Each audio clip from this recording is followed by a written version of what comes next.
Quero saudar a amada igreja com a graça e a paz do nosso Senhor e Salvador Jesus Cristo. Amém? Abra sua Bíblia, meu irmão e minha irmã, no texto que norteará a mensagem desta noite. Evangelho de João, capítulo de número 4, versículos de 31 a 38. Servirá também de apoio àqueles que gostariam de anotar ou gostam de anotar. Faremos a leitura de João, mas também nos apoiará ao longo da fala os textos de Isaías 6:8 e Romanos 10:14 e 15. Amém? Mas a leitura desta noite será em João 4, 31 a 38. Diz assim a palavra do nosso Deus: Nesse inteirinho os discípulos lhe rogavam, dizendo: Mestre, come. Mas ele lhes disse: Uma comida tenho para comer que vós não conheceis. Diziam então os discípulos uns aos outros: Ter-lhe-ia, porventura, alguém trazido o que comer? Disse-lhes Jesus: A minha comida consiste em fazer a vontade daquele que me enviou e a realizar a sua obra. Não dizeis vós que ainda há 4 meses até a ceifa? Eu, porém, vos digo: erguei os olhos e vede os campos, pois já branquejam para a ceifa. O ceifeiro recebe desde já a recompensa e entesoura o seu fruto para a vida eterna, e dessarte se alegram tanto o semeador como o ceifeiro. Pois, no caso, é verdadeiro o ditado: um é o semeador e outro é o ceifeiro. Eu vos enviei para ceifar o que não semeastes, outros trabalharam e vós entrastes no seu trabalho. Palavras do Senhor. Amém? O título da mensagem desta noite, meu irmão e minha irmã, é: Os campos estão brancos. David Bosch, teólogo sul-africano, em seu livro Missão Transformadora, uma das suas várias citações, em uma delas diz assim: o Deus da missão tem uma igreja, mas não é a igreja que tem uma missão. O que eu quero dizer com isso, meu irmão e minha irmã, para começarmos os trabalhos nesta noite? Assim como nós pudemos falar na escola dominical, a igreja de Cristo tem que ter em seu DNA, como algo natural, que flui naturalmente, missões em seu coração. Como David Bosch mencionou, o Deus da missão, ou seja, o Missio Dei, é aquele que tem a missão. Como Cristo, que lemos aqui, ele vai dizer claramente: a minha vontade é fazer a vontade de Deus, assim como a nossa vontade deve ser feita. Ou melhor, a nossa vontade deve fazer e buscar a vontade de Deus. Ou seja, não somos nós, igreja, que temos uma missão. Como foi dito aqui, eu também gosto de repetir várias vezes essa frase: não é porque somos melhores ou porque achamos mais do que os outros, é que temos a missão e vamos buscar aqueles que estão lá fora, como por dó, pena ou qualquer outra situação.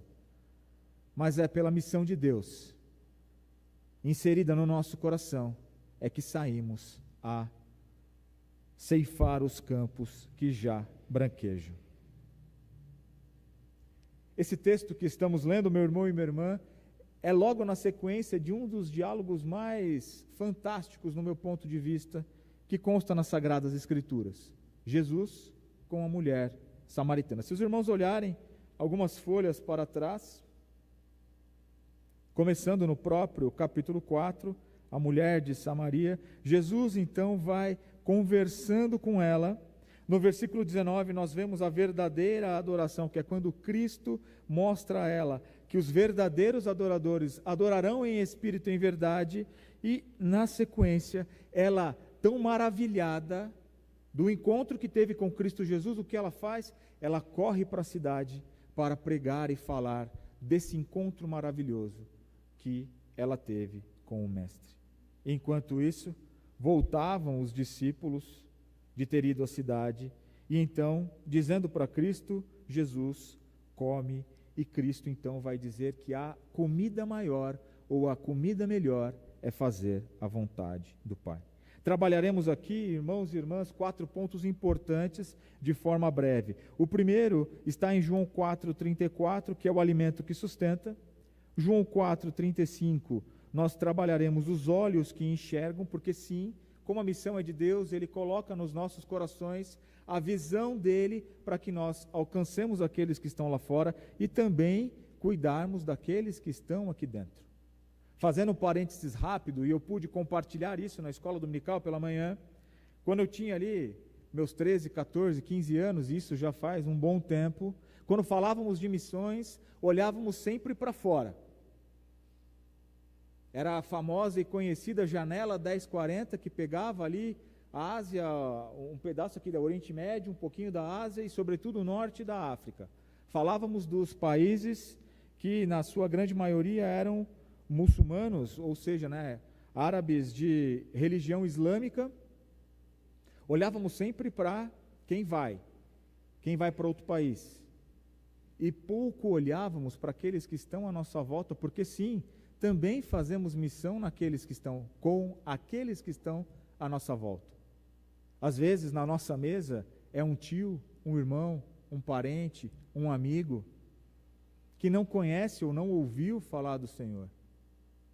Como foi dito aqui também pela presbítera Lilian, e na própria liturgia pela presbítera Marlene, o nosso testemunho, aquilo que nós refletimos enquanto viver em Cristo Jesus, também toca e impacta de forma missional aqueles que estão à nossa volta. Vai muito mais, meu irmão e minha irmã, do que a janela 1040 quando falamos de missões. Missões muitas vezes estão naquele amigo do lado que não ouviu falar do Senhor. Muitas vezes com aqueles que inclusive estão na casa do Senhor, mas estão perdidos dentro da casa do Pai. Vivendo uma vida que muitas vezes, ou na sua grande maioria, não agrada a Deus. Seguindo também, o terceiro ponto que trabalharemos é a colheita que permanece e, por fim, a obra que é de muitos, porque sim, a obra missionária não é de uma ou outra pessoa. Não é do Rafael, do presbítero João Marcos, da presbítera Lilian, Marlene, ou qualquer um de nós de forma individual e separada, mas sim uma obra coletiva, onde eu e você somos chamados. E o próprio texto nos orienta, ou em outras passagens também, onde muitos serão chamados e poucos os escolhidos, porque sim, nós ouvimos a voz do Senhor, mas não são todos que dão ouvido à voz dele e assumem o compromisso de estar na obra do Senhor. É compromisso, é renúncia, meu irmão. Porque Jesus Cristo, quando veio aqui, ele renunciou também. Ou não era muito mais fácil ele falar, eu sou o Filho de Deus, faço do jeito que eu quero, e acabou. Ele renunciou. E ao renunciar para fazer a vontade do Pai, ele, por fim, na cruz, entrega o seu sangue por mim e por você.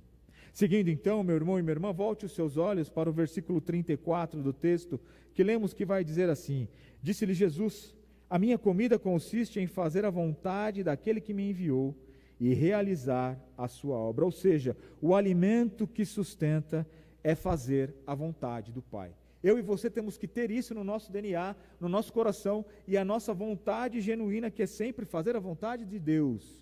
Não é a minha, não é a sua, não é da forma como eu quero ou como eu acho que deve ser feito, mas da forma como Deus orientou para ser feito. Isso está nas suas sagradas Escrituras. Isso está e vem a nós quando nós buscamos a Cristo Jesus em oração, em jejum, e somos tocados por Ele para que possamos fazer segundo a sua vontade.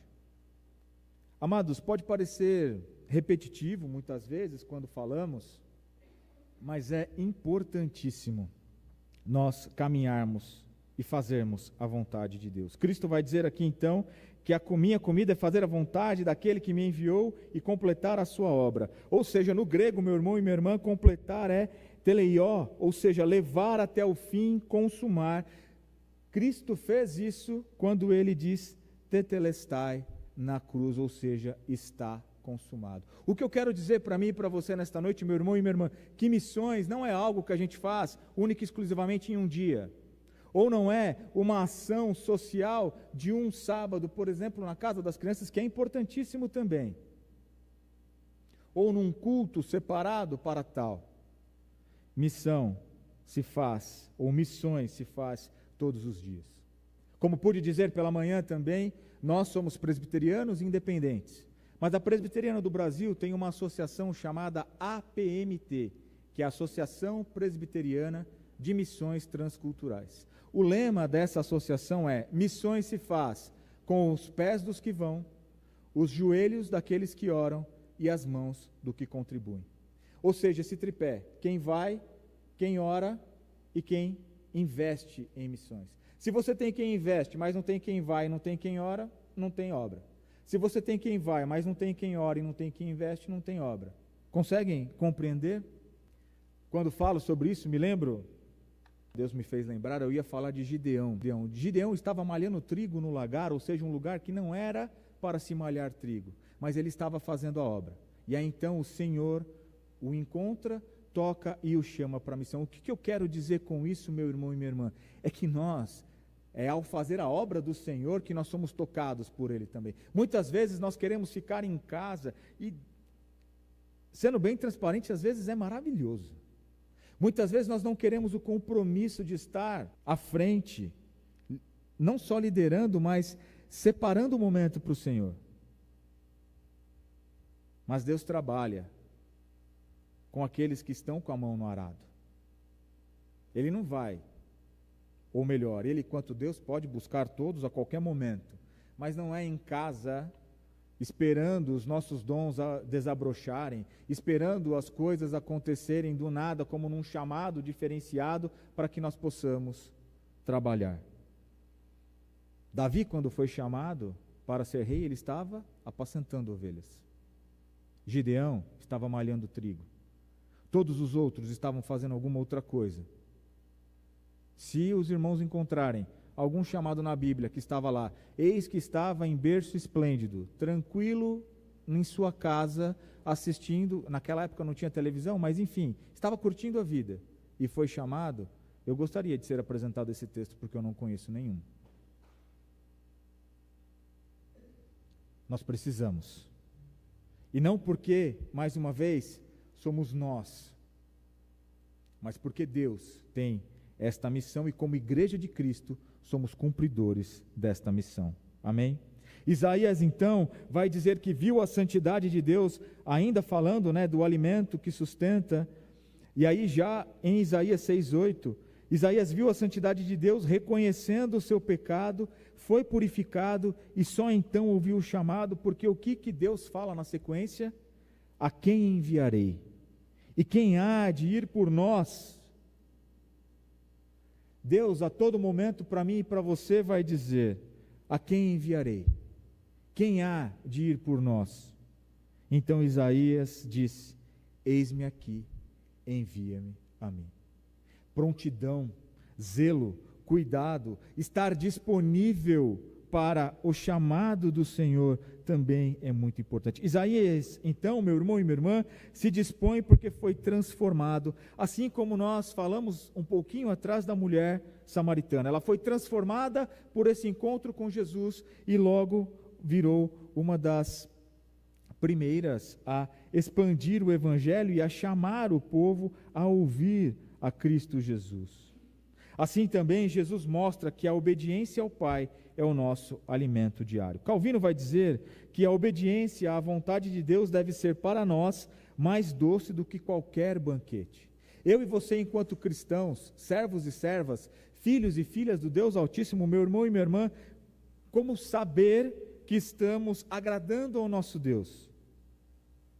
É obedecendo, é seguindo, e é fazendo de acordo com a sua vontade. Augustus Nicodemos vai dizer também que o cristianismo não é mera crença intelectual, é viver de uma forma que a vontade de Deus seja o centro da nossa existência. E aí algumas perguntas surgem então: o que nos alimenta? O conforto ou a vontade de Deus? A visão de Isaías e a palavra de Jesus nos chama a viver como quem diz: eis-me aqui, envia-me a mim. Temos ouvido este chamado, e não só ouvido, mas sobretudo atendido a este chamado. Mas também, meus irmãos, seguindo a leitura do texto, olhe e volte os seus olhos para o versículo de número 35. Não dizeis vós que ainda há 4 meses até a ceifa? Eu, porém, vos digo: erguei os olhos e vede os campos, pois já branquejam para a ceifa. Quando nós falamos de olhos, obviamente estamos falando de visão, e não é a minha e a tua visão no sentido de olhar, mas é de planejamento de futuro e de viver uma vida que Deus tem para nós. E essa visão não é minha e nem é tua, mas é a visão de Cristo Jesus, do Santo Espírito e do nosso Deus para as almas e para a redenção das almas. Consumada sim na cruz de Cristo pelo sangue vertido, mas sequenciado pelos apóstolos, pelos discípulos que viraram apóstolos e pela palavra que chegou até a minha e a tua vida para que seja dado continuidade. E para isso então, nós olhamos, enquanto os discípulos viam apenas pão, Jesus via pessoas sedentas. A missão não podia esperar. Quando nós olhamos para Romanos, meu irmão e minha irmã, capítulo de número 10, versículos 14 e 15, algumas perguntas nestes versículos vão ser assim: como invocarão sem crer? Como crerão sem ouvir? Como ouvirão sem pregação? E como pregarão sem serem enviados?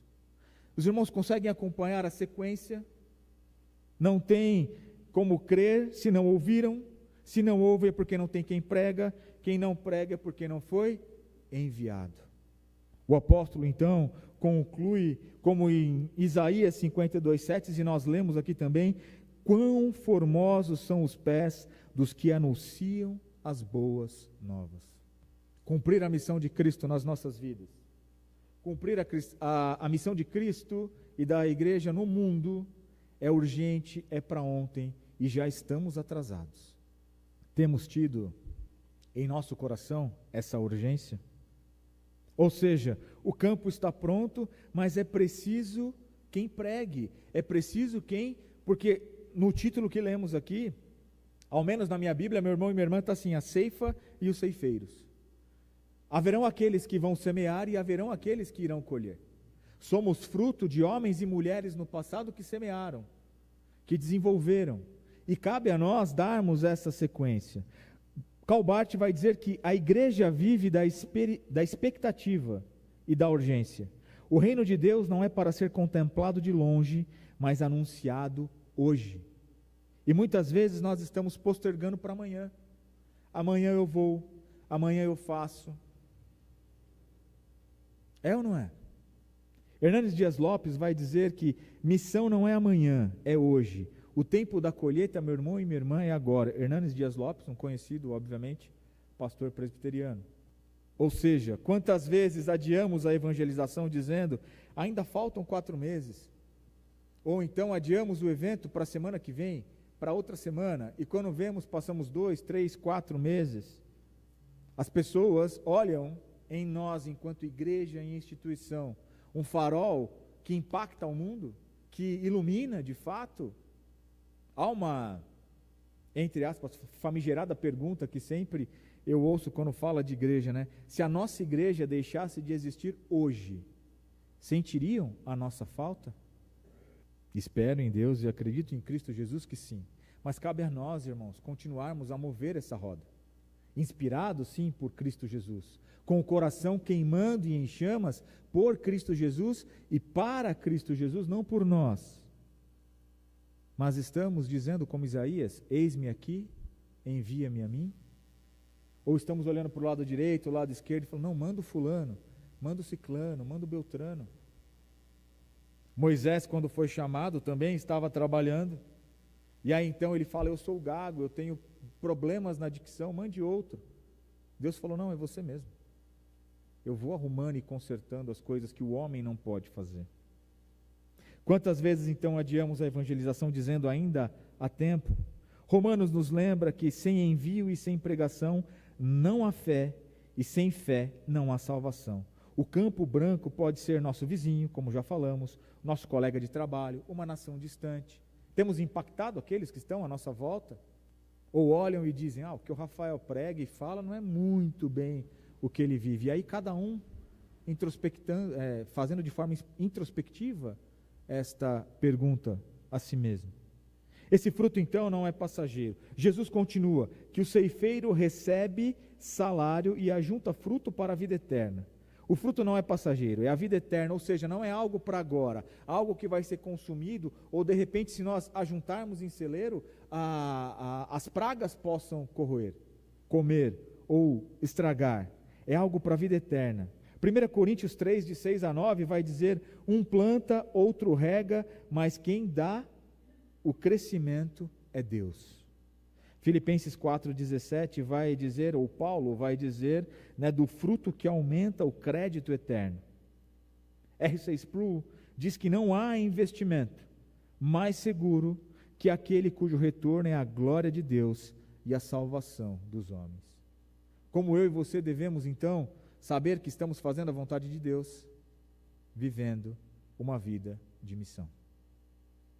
Vivendo uma vida que impacta e transforma aqueles que estão à nossa volta, assim como nós fomos impactados e transformados por aqueles que estão à nossa volta. Em outra citação, o próprio reverendo Hernanes Dias Lopes vai dizer que o fruto eterno da missão é ver vidas transformadas para sempre pelo Evangelho.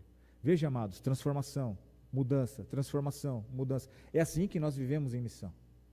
Só que muitas vezes nós entramos num módulo de linear, flat, né, de acomodação. Há outras vertentes teológicas que não cabe aqui no momento, em outros momentos nós vamos falar, mas que as coisas vão se acertar por si só, nós não precisamos ir falar e pregar. Uma delas é o universalismo. Nós somos chamados a pregar, somos chamados a falar, somos chamados a viver uma vida transformada. O fruto que permanece, então, meu irmão e minha irmã, não são estatísticas, como quando nós falamos em missões também, a gente já começa a usar alguns mecanismos de marketing, né, para atrair mais pessoas e trazer mais pessoas e crescer o número, que sim, é muito importante, a qualidade é tão importante quanto, mas vai muito além de estatísticas. Mas aqui estão vidas que realmente foram resgatadas por Cristo Jesus, ou a forma que vivemos são daqueles que de fato foram resgatados por Cristo Jesus. O fruto que permanece, então, mais uma vez, não são estatísticas, mas vidas resgatadas para a eternidade. O ceifeiro fiel não busca aplauso terreno. Eu e você não devemos buscar aplauso terreno. O nosso aconchego, no meu ponto de vista, e eu já falei isso algumas vezes, é quando ouvirmos do nosso Deus, de Cristo Jesus: vinde benditos de meu Pai, entra no gozo do teu Senhor. Esse é o que eu quero ouvir, meu irmão. Porque às vezes a gente agrada a uns e desagrada a outros. Nem Cristo, que é perfeito, cordeiro, sem mácula, não agradou. Os nossos olhos não devem estar no homem, mas focado na soberana vocação que é Cristo Jesus. E aí sim, quando ouvirmos: vinde benditos de meu Pai, entra no gozo do teu Senhor, aí a jornada vai estar completa. Amém? E por fim, amados, a obra que é de muitos, então, semeadura e ceifa coletivas. Volte os seus olhos para os 2 últimos versículos do texto, 37 e 38 de João 4, que vai dizer assim: pois no caso é verdadeiro ditado, um é o semeador e outro é o ceifeiro. Eu vos enviei para ceifar o que não semeastes. Outros trabalharam e vós entrastes no seu trabalho. Palavras do Senhor. A missão, então, é coletiva, intergeracional, ou seja, nós somos frutos daqueles que trabalharam no passado, e a geração que virá após nós é fruto, ou será fruto daquilo que nós estamos trabalhando hoje. Albert Einstein vai dizer que o conceito de loucura é querer resultados diferentes de coisas que são feitas da mesma forma. Não tem como nós buscarmos uma geração ou uma igreja futura maravilhosa se nós não estamos plantando nada hoje, se nós não estamos colhendo o que foi plantado no passado. Isso é loucura, é querer algo de onde não tem. A missão então é coletiva, intergeracional e cooperativa. Uns semeiam, outros colhem. outros colhem, mas todos participam da mesma obra.